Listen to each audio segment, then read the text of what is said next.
Final Fantasy VII is the first world map game I think I've ever encountered. My little 8-year-old brain blown away by the fact that you leave Midgar. I thought the whole game was Midgar. You leave Midgar and you just have an entire world to play around with, all with different cities and different cultures, and little 8-year-old me thought I would love to live in the world of Final Fantasy VII. And this is the thought process I've had up until now. So, more than 20 years of thinking, let me live in the world of Final Fantasy. So I got to thinking, do I really want to live in the world of Final Fantasy VII? And let's say we were. This is where we explore all the areas we can live. And we're going to go through each one, and we're going to rank them from worst to best. So, this is Final Fantasy VII villages ranked worst to best. Now, there's a few rules on this one. Obviously, the main one, this is just my opinion. Don't be too upset. If you're like, oh, how could you want to live in Sector 8 over Sector 7? They're both awful. Don't worry about it. But let me know in the comments if you have any disagreements or any pros and cons to the list. We will try to give the benefit of the doubt to each place we go. However, we do need to keep in mind that Shinra has absolutely fucked like 90% of the world in Final Fantasy. I didn't realise how bad it was up until the point of doing this list. Barrett had a point. And another thing to keep in mind, Gold Saucer will not be counted purely because Gold Saucer is an attraction and not a village or place to live. At no point do you see the actors living there. I'm sure we possibly do. But either way, if Gold Saucer was listed, let's just assume it's quite high at the top. But however, it'd be like me saying, oh, my favourite town to live in is Alton Towers. Doesn't make sense, does it? Let's just not worry about it. So I counted 13 places in total in Final Fantasy VII to live. So starting from the worst, we are going to head over to Corel. No surprises here whatsoever. Now, I tried to be diplomatic and give everywhere a bit of a pro and a con list. I cannot think of a single pro. The pathway to Corel is quite nice, but that doesn't particularly count, does it? I feel if the best part of going to somewhere is going across an abandoned railroad track, then it's just not a good town. And once again, I know it had a backstory. The place is destroyed by Shinra, quite literally. They fucked Corel over good and proper. I think the worst part is, for the citizens of Corel, just move, for one. For two, though, you have to go through Corel to get to Gold Saucer. Now, that's fine from a narrative perspective, but imagine that. Imagine if you're heading to Disney World or something, and you have to go through the shittest area you can imagine to get there. You'd be worried you get mugged. Why have we not taken to mugging yet? I'm not condoning it, but the people going to Gold Saucer obviously have money, or better yet, why don't Gold Saucer invest some money into Corel? Because surely that's going to put some people off going, isn't it? I wouldn't be too keen on going Gold Saucer if I had to walk through a quite literal shanty town. So invest some money, rebuild Corel Gold Saucer. You'll be doing everyone a massive favour. But unfortunately, it does find itself at the bottom of our list. It's an awful, awful town with no redeeming qualities whatsoever. Like, you can spend the night there in an inn, but do you want to? It's got no roof. I saw it. The fact that you could fail the mission with the train, and if you fail the mission, the town looks absolutely no different whatsoever. It's awful. I'm very sorry, Corel. We're continuing the same theme of an awful place with a very nice place involved in it. We're heading to Sector 8. Again, very little to say about the place that's positive. It's an absolute dive. It's under the plate. And now, in the original game, it didn't really make much emphasis on the fact there's a big old plate above them. But in the remake, you can see it. You don't even get much natural sun to just make the place a bit more depressing. There's a guy who's living in a bus. He's operating a shop from a bus. There's a guy who's literally living in a pipe. It's just an incredibly depressing place. Whilst it's not adding much to the town, I hate the music. that accompanies the place. And more insultingly, there is the most beautiful house I've ever seen, just a stone's throw away. How has the place not been burgled? Again, not condoning muggings or robberies, but come off it now. There's got to be a point where it's just bragging. Eris is a caring character. She lives in a beautiful house. The place is laden with flowers. Just put some around. Put some on the bus, Eris. Please. I just don't understand how a guy who's operating his shop and living in a bus can look out of his bus window and see that house and not just feel the tiniest bit of resentment. So again, a town fucked over by Shinra. It's in Midgar, so it is quite literally fucked over by Shinra. It's a depressing place from start to finish. Yeah, it's not going much better from here. Shinra's antics really are showing themselves in this game so far. We don't have to go too far for our next worst place. We're under the plate once again. We're next to a train graveyard. We're in Sector 7. The first livable place that we come across in the entire game itself. And it doesn't do a great job, does it? At showing, advertising Midgar in a very positive light. Now, later in the game, it is quite literally wiped off the face of Midgar. And with the exception of the civilians, isn't much of a casualty. It's not a particularly nice place. The train station's the nicest place in the entire area, which I feel is a bit depressing. But next to that is a train graveyard. Now, depending what way you're going into Sector 7, that's your first impression of the place. Like, just sailing on through, there's a train graveyard, all the broken trains, pop them somewhere else, I don't know where. So, that loses points already. The guards aren't really about that, because you could just wander into the train graveyard and get attacked by a ghost or something of the sort. So, not the nicest place. I think what I do find more jarring, if you do find yourself there, they've made the best of the place. It's not as bad as Sector 8. But you go into the bar, the nicest building in the entire industry. It's run by a fucking 6-year-old. Where's your licensing fees? What's going on? Imagine going to where's the security for the place? Imagine going into a bar. Bars do get rowdy after a while. And there's a 6-year-old who's not only serving you the alcohol, mixing your cocktail, she probably has to be security.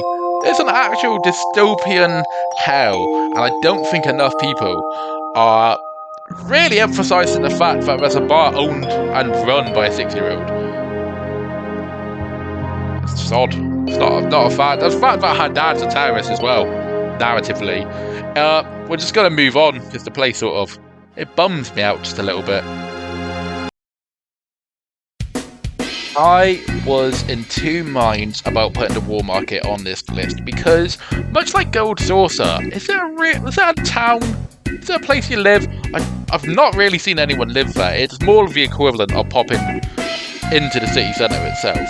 But nonetheless, you spend a fair bit of time there, and I figured someone's got to be living there in the background, haven't they? So we'll go to the cons once again. There's not a lot of pros about the place, in fairness. Once again, it's got the under the plate tax. That deducts already quite a fair points off wherever you live. There's a little junkyard next to the gym. Now, originally it had points because it had a gym, but when you have to wade through metal and scrap and broken helicopter parts, then yeah, maybe it's just not a good gym. Just go sign up to a different gym. There's a pure gym down the road. Go there instead. Well, I've actually seen worse places, both livable and city centre wise, in real life, so it can't be too bad. I think the main issue being, and they go hand in hand, there's two bad issues. One of them being is that the town's main attraction is quite literally a brothel. That is what everyone's there for. You've got your nice little place where you get your food, you got the inn, that looks comfy enough. But let's be fair, people are here for the brothel. It's not comfortable to hear, but it's what it is. And the town is quite literally under the control of an anime Harvey Weinstein or Vince McMahon, effectively. It's just not a nice place to be. It's not a place I would want any female friends of mine to go. If I had a daughter, she'd be banned. She'd be banned from going to the war market. It's just not a nice place. Don't go there. No matter your intentions, just don't go. Save yourself trouble. Don't go. We've left Midgar! Woo! Have we really left Midgar though? We're in Junon. It's heavily under the control of Shinra. It's basically a Midgar away from Midgar. It's again somehow it's under a plate. You're not even a Midgar anymore. Why is there a plate above you? It's a depressing little town. And I think the worst thing is it's got shades of potential of being nice. Maybe it used to be nice before Shinra got involved. It's got a nice little beach. And clearly the beach still has some beauty to it because dolphins just wander up there. Dolphins befriend the townspeople. So it's got to be a somewhat nice place, I would say. Yeah, it was a nice town. A nice fishing hub up until the point where Shinra once again came along, built a big ass plate, polluted the town. All the fish died. I don't know why that dolphin keeps coming back, to be completely honest with you. And now the town's pretty much destroyed. Another town, a statistic, effectively, of a nice thriving town, destroyed by Shinra. It goes on. It's basically a military hub now. Now, the above ground sections aren't bad. You've got your inns, you've got your weapon shops, but Shinra soldiers, innit? Do you really want to be surrounded by them all? I think not. Ironically, it is one of the more fun game parts during the parade, jumping up the dolphin. But no, would you live there? Absolutely not. At this point, I feel this entire list could have been Final Fantasy Towns most fucked over by Shinra, ranked worst to best. It's the exact same one. I could have the title different and it'd be the same video at this point. We're heading to Gongaga, the home of Sak, and again, a nice, lovely little village destroyed by Shinra. What could you say? And again, you can see how this place used to be nice. They have nice little huts. It looks quite cozy. The surrounding area's not awful. You can tell it was sort of like a little nice forest town. Up goes the reactor, boom goes the reactor. Now, you can literally get tetanus by going in the wrong part of town. You could quite literally, somehow, be murdered by a dinosaur and truck hybrid, that's got to be a brand new sentence at the time, hasn't it? The only reason Gongaga gives a little bit more points than Junon is the fact that Shinra, thank the heavens, have not built their big old plate yet. You can see the sky. It's a very low bar, probably destroyed by the reactor, but it's the bar we're going for. Gongaga is next. Other than that, there's not a lot to say about the place now, is it? It's depressing. It's got the graves of the people that Shinra have inadvertently killed. The nice huts are the only nice thing I can say about it, although they're not particularly spacious. So again, not a nice place, not Gongaga's fault, Shinra's fault. Move on to the next part of it. This next entry might be the first place we've had so far that's not been fucked over by the Shinra, but you can see their influence. We're going to Kalm. It's a nice, calm place. Anyway, I'm sorry. You can see Midgar from Kalm, and in my opinion, that does take away a few points. I think Midgar must be a bit of an eyesore if you're on the outside looking in. It's a welcoming place. Everyone seems reasonably pleasant now. The only issue I found with the area is that while Shinra hasn't fucked the town over, the influence is very obvious. Every single person loves Shinra in Kalm. It's a matter of time before the place gets absorbed into Midgar, I feel. Very, very quaint place otherwise. Music's nice and calm. Not sure how I feel about the purple floor, to be completely honest with you. I think I'll have to see it for myself, which obviously not going to happen. It's got nice connecting weapon and armories. The inn, somehow quite big to the storyline there. It's a cozy place. I wouldn't say no to going there. I just wouldn't live there. Don't worry. We're back to a town that's been fucked over by the Shinra. We're off to Nibelheim, or Nibelheim, as I call it. I don't care what you say. Nibelheim sounds better. It rolls off the tongue easier than Nibelheim. Try it yourself. Nibelheim, Nibelheim. Nibelheim, Nibelheim. We're going for Nibelheim. Now, this one's more difficult. If you're just a tourist, you don't know what's going on here. It's fucked over by Shinra. Shinra don't want you to know this. You don't know this. We know this. The place has been fucked over by Shinra. It's been burnt to the ground by their rogue soldier. And I don't quite understand why Shinra care all of a sudden about the PR that they're getting. They fucked over Gongaga. They didn't care. They were just like, oh yeah, our reactor blew up and destroyed the town. Whatever. We'll leave the parts there. We're not going to rebuild it. You can sort out the machinery yourself. It's not our problem. But Nibelheim, they rebuild the town brick for brick, even in the interiors. How did they know the interiors? I mean, hire a load of actors to pretend it never happened in the first place. Just admit what you've done. It's unfortunate, but I don't think anyone's going to hate you any less when they do. It's fine. But it's either way, post-disaster or pre-disaster, it's a very spooky town. Like, I wouldn't be too pleased living there. We're still on the low bars of the places I still wouldn't live on this list, which is bad since we're rapidly going through it.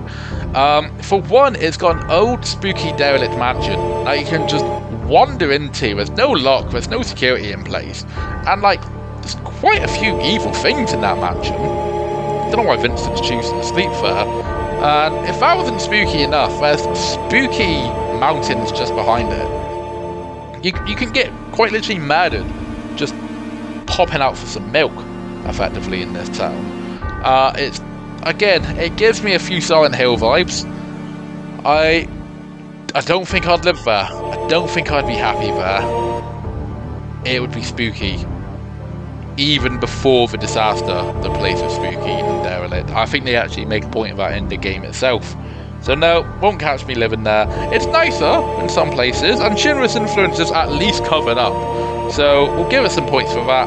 And it's probably the most iconic town in the entirety of Final Fantasy, I would dare say, from a narrative perspective. But we're not counting it on a narrative, we're counting it on where we'd live, and we're not living there. Moving on. Rocket Town. Now, Rocket Town is very slightly out of Shinra's grasp. They're trying to worm their way into Rocket Town. We're not going to let them. It's not really a fun place to live. There's not a lot going on there. It's a big rocket. That's something. There's probably a tourist attraction in some places, I can only imagine.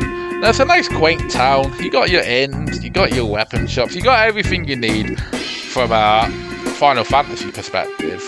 Not really much if you're a citizen. Other than the big rocket, Sid lives in the town. He's quite an angry neighbour though, isn't he? I'm not too sure if I'd want him as a neighbour, but then again, he probably seems like the type who would be nice to you if you live there. He looks out for his own, I feel. Again, the place is literally named after the rocket. With the exception of the rocket, I don't know what to say about the town. Even when the rocket goes, there's a little old fella who used to look at the rocket, and he's depressed. The rocket's gone. He's got nothing to live in that town anymore now.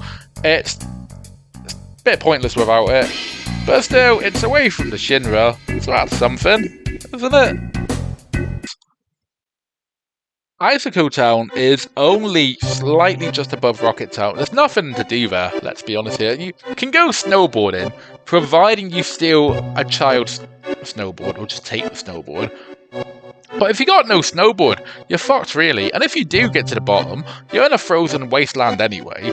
The place is an absolute pain in the arse to get to the extent where even playing it in the game to get the footage for the place, I thought, oh, do I really have to go through this to get there? So to get to Icicle Town, to get there, you have to go through the excavation site, go through a creepy forest, go through some weird looking place, and then go to the village of the ancients, a completely derelict and spooky town. And then go a little bit further up, and then Bob's your uncle, you're finally in Icicle Town. If you live in Icicle Town, there's no getting out. You are stuck there for the rest of your life, I feel, because it's hard enough to go through there when you're quite well trained up and ex-soldier. You're not going to do it if you're just the average Joe. What do you do in that situation? So, other than that, it's an actual pretty nice town. I mean, you'd get bored of it quite quickly. I like the cold weather as much as the next person, but there's only so much cold weather I can take. It seems to get colder as the game progresses. The music's fine, but that's about it, really. Other than that, not really much to say about the place. They've still got the old lab from, like, at least 20 years, I would say. And that lab is still there and functioning. So people just don't want to go in there. They know what's going on. Other than that, not really a lot of point in visiting there either. Now, the last 4 places on this list are places I would actually happily live. It's a little bit jumbled up. Now, I think the order in which they go could very realistically change on how I'm feeling on that day. But nonetheless, at number 4, we've got Wutai. Again, Shinra tried to fuck it over. Wutai wouldn't let you. It's more of a tourist town now, but it's not a bad thing. They're getting money through. It's got a lovely bar. It's got a lovely scenery. The mountains are absolutely beautiful there. There's one scene. There's one room, if you will, where you go into. It looks like it could be on a postcard. I'm pretty sure you can send postcards in Wutai. Now, there's no plate. Barely any Shinra influence. If anything, anti-Shinra influence. They fucking hate Shinra there, as they should. The mountains, you can have a nice scenic walk around the mountains, albeit you will get attacked by monsters the second you walk on the mountains. So that loses a few points, understandably. But other than that, it's a nice, you've got your peaceful streams. It's just a nice tourist village. You can admire the mountains. I wish you could see a scene, and I'm hoping this is something the remake will do. You can see the mountains from the house. You can see the views from the towers. I'd pay to go there on holiday, and that is something that has not happened yet in this game so far. So we're gonna take that for what it is. We are now off to Mideel, and Mideel, I was very much is in the top 3 at the very least. Mideel, because it's just a nice tropical town. It gives me vibes of like the likes of Fiji or Vanuatu or something like that. It's tucked away from the rest of the world. Do they even know what's going on in the world at the moment? Do they even care? It's the first place in the game I've seen with an actual functioning hospital, but we treat patients. Now, I know that's only there for the story, but it's just nice to see as a villager, isn't it? You get that cool, quirky little white chocobo going around. That's always a fun thing to see. I think the main appeal of Mideel, before it gets fucked over by weapon and the live stream, it's tucked away. In the world of Gaia, everyone seems to have a worry about something. You don't get that at Mideel. You can just get away from it all, pretend you're not seeing anything, just enjoy the place before it gets swallowed by the live stream. Please. Obviously, we're ranking it based on how it is pre-live stream, because after the live stream, it's closer to Corel. I mean, it looks nice, but oof, it's a shithole. Now, the top 2, these 2 can swap around at any point, and I feel that would still be valid. Number 2, though, and it's paper thin how close it is. Costa del Sol. Beautiful, beautiful place. Like the Bahamas, effectively. You get warm, pleasant, white sand. You get blue seas. You can buy your own villa there, and that is 300 grand. That I'll never see again, and yet it's 300 grand I will happily part with on every single playthrough. I want my own villa, goddammit. Except from that fella who stays in the bottom. Get out of my house. Why is he allowed there? But either that, you get a beautiful bar, you get little chalets there, you get stands, you get the beach, you get deck chairs, you get towels, you get the guys swimming constantly on a loop. The place is absolutely beautiful. So why is it not first on the list? Wow, Shinra's influence is close, isn't it? Just next to the villa, if you look out your window, you can see the port, which is fine enough. I mean, a port city needs a port, obviously, but you know it's going to be nothing but Shinra for shit coming through. The fact that the villa that you buy used to be owned by Shinra, that leaves a bad taste in my mouth. I'd happily live there. I'd retire there, but I'd have that lingering thought all the time. Shinra's gonna have this city pretty soon. I'm 90% sure on it. So Costa del Sol, beautiful place. Number 2 on the list, but I would worry if I lived there. Absolutely worry. And that leads us to number 1 on the list, and I don't think it's going to be a surprise to anyone. Cosmo Canyon. Beautiful place from the second you enter. You're welcomed with one of the best songs in the game, in my opinion. Not good if you're not very fit. There's a lot of mountains and stairs you have to get there. In fact, you have to be quite able-bodied to get everywhere, because everywhere is based by ladders and big steep mountains, but whatever, just get over it.